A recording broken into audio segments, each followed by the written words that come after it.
Hello everyone, welcome to my channel. आज हम करने वाले हैं प्रीवियस ईयर क्वेश्चन पेपर 2022 का, जो हमारा 28 दिसंबर को हुआ था। आज इस वीडियो में हम हिंदी का क्वेश्चन पेपर सोल्व कर रहे हैं। तो यहाँ हमारा फर्स्ट क्वेश्चन है, निम्नलिखित गद्यांश को पढ़कर पूछे गए प्रश्नों के सही सबसे उपयुक्त उत्तर वाले विकल्प को चुनिए। यहाँ हमें गद्यांश दिया गया है और इसको हमें पढ़ना है, उसके बाद जो क्वेश्चन दिए गए उनके आंसर देने हैं। तो इस गद्यांश को पढ़ लेते हैं पहले। हमारे जल स्रोतों में अनेक उद्योगशालाओं के अपद्रव्य आकर घुल रहे हैं, जो उसे विषैला बना रहे हैं। वायुमंडल में कार्बन डाइऑक्साइड की मात्रा तो बढ़ ही रही है, साथ ही साथ अनेक विषैली गैसें भी सांस लेने वाली ऑक्सीजन गैस के प्रतिशत को प्रभावित कर रही है। सामान्य तौर पर देखें तो यदि एक कमरे में लकड़ी के कोयले अथवा जलती लकड़ी का धुआं फैल जाए और कुछ समय के लिए प्राणवायु न मिले, तो ऐसे वातावरण में व्यक्ति की कुछ ही समय में मृत्यु हो सकती है। प्राणवायु यानी कि ऑक्सीजन ना मिले तो तब फिर बड़ी बड़ी उद्योगशालाओं के आसपास बसी हुई बस्तियों का, वहां के रहने वालों का क्या हाल होगा। आज हमारा पर्यावरण जितना प्रदूषित, विकारग्रस्त और प्राणलेवा होता जा रहा है, यदि इसके कारणों पर विचार करें तो मुख्य कारण औद्योगिकरण की निरंतर बढ़ती प्रवृत्ति और भिन्न प्रकार के आणविक परीक्षणों का दुखद परिणाम माना जा सकता है। क्वेश्चन हमारा क्या है, जल स्रोतों को विषैला बनाने का प्रमुख कारण क्या है। जो हमारे जल स्रोत है उसको विषैला कौन सा कारण बना रहा है। कल कारखानों से निकलने वाले अपशिष्ट जल द्रव्य, उद्योगों से निकलने वाला धुआं, उद्योगों से निकलने वाली ध्वनियां, उद्योगों से निकलने वाले मजदूर। तो देखिए ये तो हो नहीं सकता मजदूर। और नेक्स्ट है उद्योगों से निकलने वाली ध्वनियां। ध्वनियां नहीं हो सकती, क्योंकि ध्वनियों से क्या होता है, ध्वनि प्रदूषण। धुआं से होगा वायु प्रदूषण। और जल स्रोतों को विषैला कौन बनाएगा, कल कारखानों से निकलने वाले अपशिष्ट जल द्रव्य। तो यहाँ पर ऑप्शन नंबर 1 हो जाता है हमारा राइट। नेक्स्ट है, वायु में ऑक्सीजन की मात्रा को प्रभावित करने वाले प्रमुख कारक है। केवल कार्बन डाइऑक्साइड, केवल कार्बन मोनोऑक्साइड, कार्बन डाइऑक्साइड व अनेक विषैली गैसें, केवल नाइट्रोजन। इसमें गद्यांश में देखते हैं, वायुमंडल में कार्बन डाइऑक्साइड की मात्रा तो बढ़ ही रही है, साथ ही साथ अनेक विषैली गैसें भी सांस लेने वाली ऑक्सीजन गैस के प्रतिशत को प्रभावित कर रही है। तो क्या क्या होगा, कार्बन डाइऑक्साइड और विषैली गैसें। तो देखिए कौन से ऑप्शन में है, थर्ड ऑप्शन में है कार्बन डाइऑक्साइड व अनेक विषैली गैसें। ये ऑप्शन हमारा हो जाएगा राइट। नेक्स्ट क्वेश्चन देखते हैं। नेक्स्ट क्वेश्चन हमारा है, कार्बन डाइऑक्साइड के साथ साथ अनेक विषैली गैसें भी सांस लेने वाली ऑक्सीजन गैस के प्रतिशत को प्रभावित कर रही है। वाक्य का आशय है, कार्बन डाइऑक्साइड तथा अन्य विषैली गैसें क्या कर रही है, वायु में ऑक्सीजन गैस के प्रतिशत को बढ़ा रही है या वायु में ऑक्सीजन गैस के प्रतिशत को घटा रही है।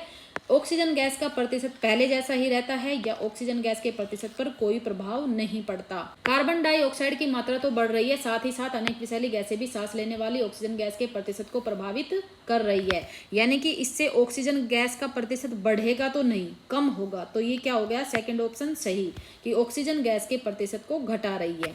नेक्स्ट क्वेश्चन देखिए, पर्यावरण पर नकारात्मक प्रभाव डालने वाला कारक मुख्यतः है उद्योगों की संख्या में अनवरत वृद्धि या आणविक परीक्षण, परमाणु परीक्षण या बढ़ती जनसंख्या। इसमें देखिए गद्यांश में कहाँ मिलेगा आपको, यदि इसके कारणों का, जो प्रदूषण हो रहा है, जो ऑक्सीजन में कमी आ रही है, उनके कारणों पर विचार करें तो मुख्य कारण औद्योगिकरण की निरंतर बढ़ती प्रवृत्ति और भिन्न प्रकार के आणविक परीक्षणों का दुखद परिणाम माना जाता है। कौन से ऑप्शन में है, उद्योगों की संख्या में अनवरत वृद्धि या आणविक परीक्षण। तो ये हमारा ऑप्शन हो जाएगा राइट। नेक्स्ट क्वेश्चन देखते हैं। नेक्स्ट क्वेश्चन है, फिर बड़ी बड़ी उद्योगशालाओं के आसपास बसी हुई बस्तियों का, वहां के रहने वालों का क्या हाल होगा। से तात्पर्य है बड़े बड़े कारखानों के आसपास की बस्तियों में क्या हो रहा है, लोगों पर प्रदूषित पर्यावरण का बुरा प्रभाव पड़ रहा है, या बुनियादी सुविधाएं उपलब्ध नहीं हो रही है, या स्वास्थ्य सुविधाएं उपलब्ध नहीं हो रही है, साफ सफाई का अभाव है। तो क्या होगा, यहाँ पर बात हो रही है प्रदूषण की, तो लोगों पर प्रदूषित पर्यावरण का बुरा प्रभाव पड़ेगा। तो फर्स्ट ऑप्शन हमारा हो जाता है सही। नेक्स्ट क्वेश्चन देखते हैं, यदि कुछ समय के लिए प्राणवायु न मिले, प्राणवायु का हमने गद्यांश में पढ़ा था, प्राणवायु का होता है ऑक्सीजन, न मिले तो व्यक्ति की कुछ ही समय में मृत्यु हो सकती है। वाक्य में रेखांकित पद के स्थान पर प्रयुक्त कर सकते हैं।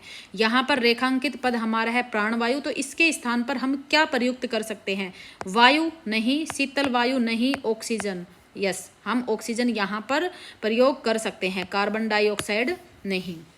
नेक्स्ट क्वेश्चन देखिए, पर्यावरण का संधि विच्छेद है। पर्या प्लस वर्ण नहीं, परि प्लस वर्ण नहीं, परि प्लस आवरण, ये हमारा सही होगा। प्र प्लस आवरण ये भी नहीं होगा, तो हमारा आंसर क्या होगा? ऑप्शन नंबर 3, परि प्लस आवरण। नेक्स्ट क्वेश्चन देखते हैं, दुखद परिणाम में रेखांकित पद क्या है? विशेषण। तो इससे हमें क्या बनाना है? संज्ञा शब्द बनाना है। दुखद क्या है? रेखांकित। इसमें ऑप्शन क्या है? दुखी नहीं, दुखद पूर्ण नहीं, दारुण नहीं। तो हमारा ऑप्शन नंबर 2 हो जाएगा सही, दुख। दुख हमारा क्या हो गया? संज्ञा। नेक्स्ट क्वेश्चन है, समूह से भिन्न शब्द युग्म है। जो समूह है उससे भिन्न कौन सा शब्द युग्म है? बड़ी बड़ी, आस पास, साथ साथ और पास पास। बड़ी और बड़ी सेम है, आस पास अलग है, साथ साथ सेम है, पास पास सेम है। तो अलग क्या हो गया? आस और पास। तो 2 नंबर का ऑप्शन हमारा राइट हो गया। तो यहाँ तक हमारे 9 क्वेश्चन कंप्लीट हो गए हैं जो गद्यांश में से पूछे गए थे, और अब स्टार्ट हो रहे हैं फिर से 1 से, जो 1 से लेके 6 तक है, और किस में से? कविता में से पूछे गए हैं। तो फर्स्ट नंबर का क्वेश्चन है, निम्नलिखित कविता को पढ़कर पूछे गए प्रश्नों के सही सबसे उपयुक्त उत्तर वाले विकल्प को चुनिए। ये कविता हमें पढ़नी है और इसमें से क्वेश्चन के आंसर ढूंढने हैं। तो कविता को पढ़ लेते हैं। आते ही उपकार याद है माता तेरा, हो जाता मन मुग्ध भक्ति भावों का प्रेरा। तू पूजा के योग्य कीर्ति तेरी हम गावे, मन तो होता तुझे उठाकर शीश चढ़ावे। वह शक्ति कहा हा क्या करे, क्यों हमको लज्जा न हो, हम मातृभूमि केवल तुझे शीश झुका सकते हो। इस कविता में किसे संबोधित किया गया है? माता को, धरती को, मातृभूमि को, या फिर विदेश को? तो इसमें संबोधित किसको किया गया है? मातृभूमि को। 3rd ऑप्शन हमारा हो जाता है राइट। सेकंड क्वेश्चन है, कवि को किस बात का दुख है? कवि किस बात का दुख जता रहा है? अपनी मातृभूमि के लिए भक्त न बनने का, अपनी मातृभूमि का सिर ऊंचा न कर सके, अपनी मातृभूमि को हरित न बना सके, या अपनी मातृभूमि को प्रेम न करने का। तो इसमें किस बात का दुख जता रहा है? कि अपनी मातृभूमि का सिर ऊंचा न कर सके। 2nd ऑप्शन सही है। 3rd नंबर का क्वेश्चन है, कविता में किस स्थिति की ओर संकेत किया गया है? भक्ति की, हानि, या कीर्ति गायन की, परतंत्रता की, या फिर स्वतंत्रता की? तो इसमें किस स्थिति की ओर संकेत किया गया है? परतंत्रता की स्थिति की ओर। 3rd नंबर का ऑप्शन सही होगा। 4th क्वेश्चन है, मैं केवल तुझे शीश झुका सकते अहो पंक्ति में किस विवशता का वर्णन है? यानी कि कवि किस बात के लिए विवश है, किस बात के लिए मजबूर है? अंग्रेजों की प्रशंसा करने का, अंग्रेजों की गुलामी करने का, या अंग्रेजों को मार भगाने का, या मातृभूमि का वंदन करने का? तो किस चीज के लिए वो विवश है? अंग्रेजों की गुलामी करने के लिए। वो नहीं चाहता है उनकी गुलामी करे, लेकिन वो विवश है, वो मजबूर है, इसलिए 2nd नंबर का ऑप्शन हमारा सही होगा। 5th नंबर का क्वेश्चन हमारा क्या है? मातृभूमि के किन गुणों का उल्लेख किया गया है?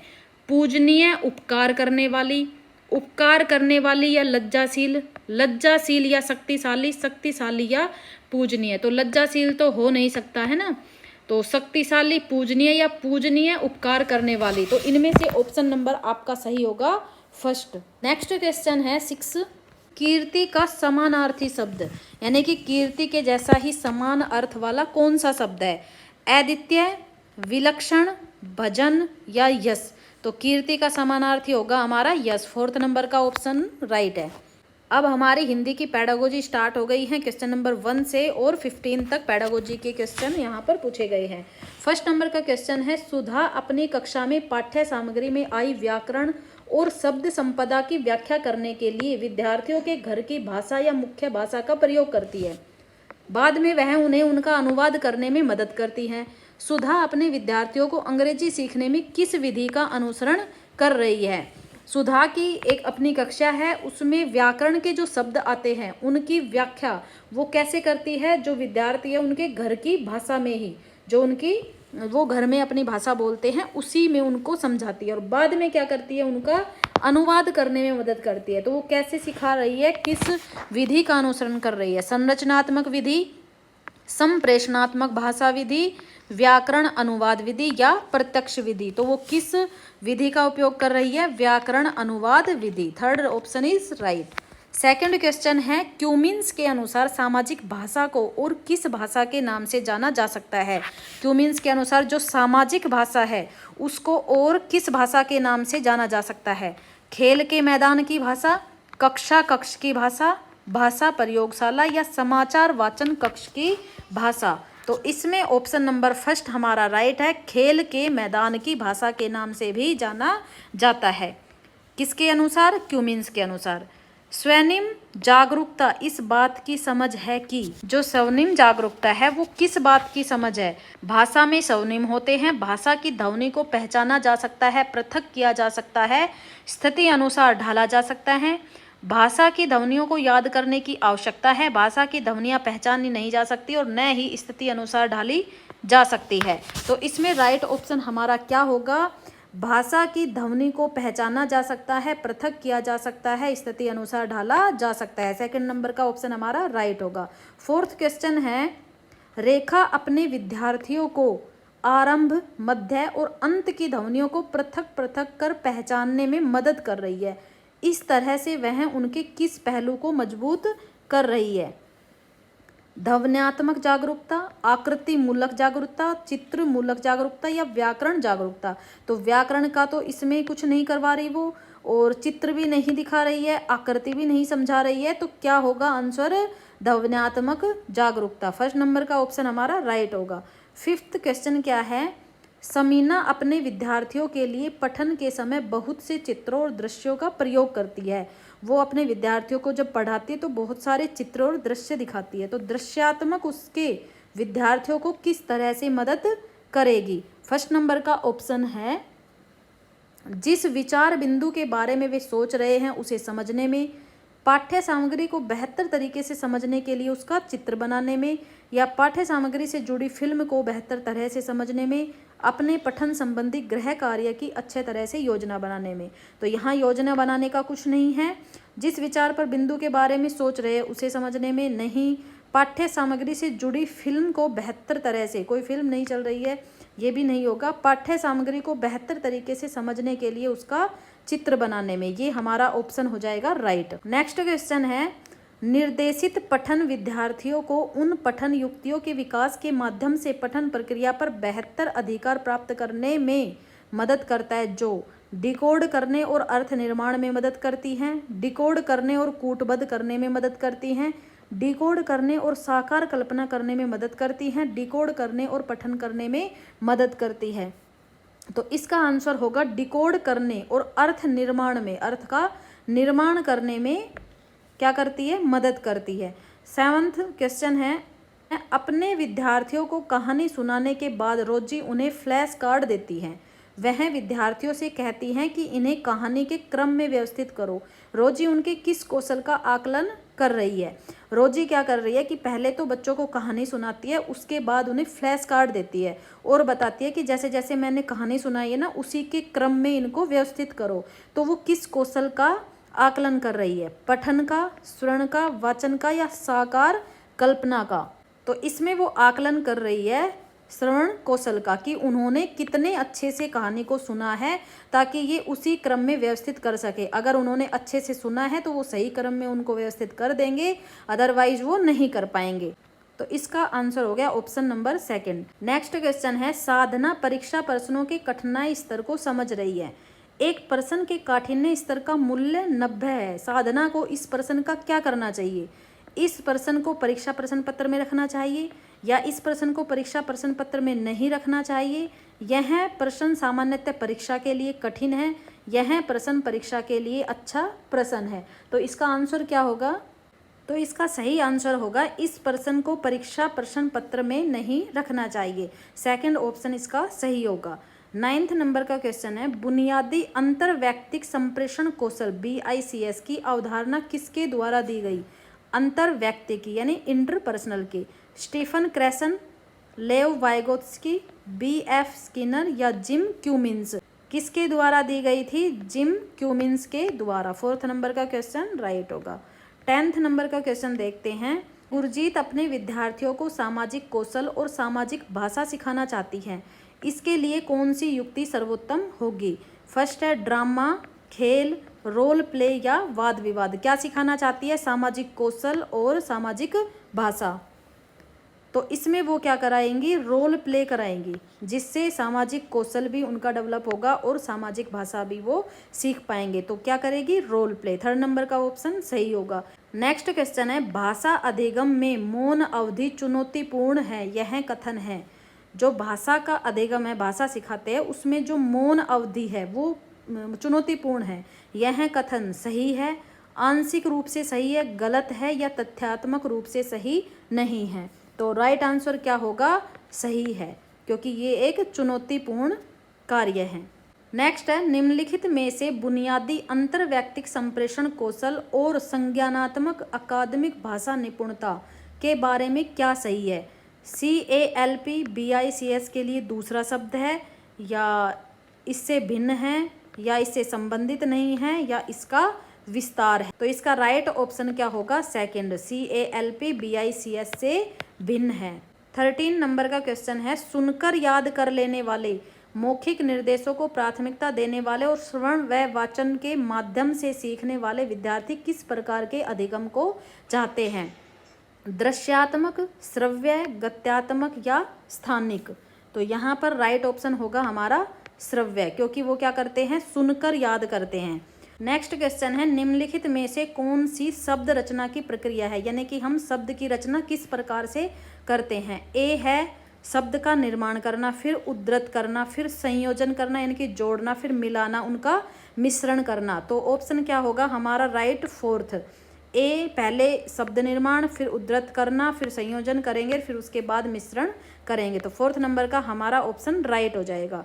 लास्ट क्वेश्चन है हमारा 15, यह किस आधार पर कहा जा सकता है कि अध्यापक को जहाँ तक संभव हो चुप रहना चाहिए और शिक्षार्थियों को जहाँ तक संभव हो भाषा प्रयोग यानी कि बोलने के अधिक से अधिक अवसर देने चाहिए? एक अध्यापक को क्या करना चाहिए? खुद तो चुप रहना चाहिए जितना हो सके, और बच्चों को ज़्यादा से ज़्यादा अवसर देना चाहिए। तो क्या करना चाहिए उनको? सज स्टोपिडिया यानी कि परामर्श कोश, समग्र भौतिक प्रतिक्रिया, मौन विधि या समग्र भाषा? तो क्या करना चाहिए अध्यापक को?